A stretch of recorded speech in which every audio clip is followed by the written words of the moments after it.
How do you walk upstairs? Where's your head in relation to your pelvis when you go upstairs? Let's try it. Head, pelvis.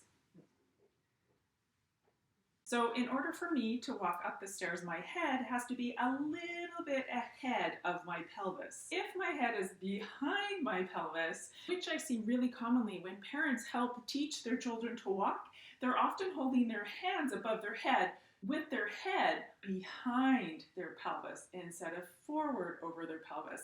This causes all sorts of movement patterns that are really challenging to change and can actually delay your child's next milestone and next milestone and next milestone. Our brains really do need the ability to have our heads coordinated over top of our pelvis in a variety of ways, not just one way of holding the hands and learning how to walk. So if I was taught how to walk like this with my head slightly behind my pelvis and I wanted to go up the stairs, it would be extremely challenging and I would have to use a lot of core muscle and a lot of leg muscle to make it work. So let's see how efficient it is to have my head behind my pelvis when I go up the stairs.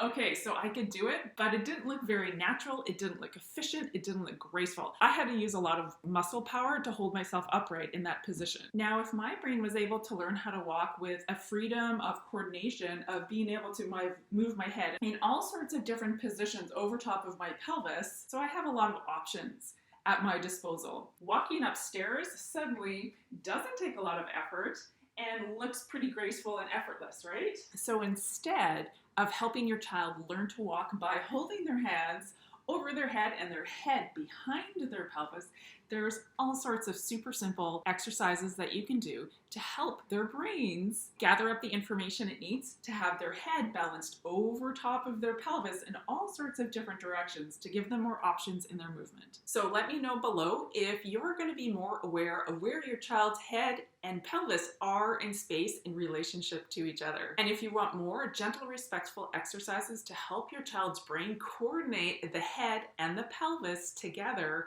for better balance, better coordination, and to help them reach their next milestone and their next milestone, I have a whole online library of guided videos walking you through all of the exercises your child's brain needs to learn how to have better head control, learn to roll over, come into sitting, and come into standing. All with exercises as gentle and respectful as your parenting style. You can check out the full mindful movement program below and hit the subscribe button to get more videos coming your way.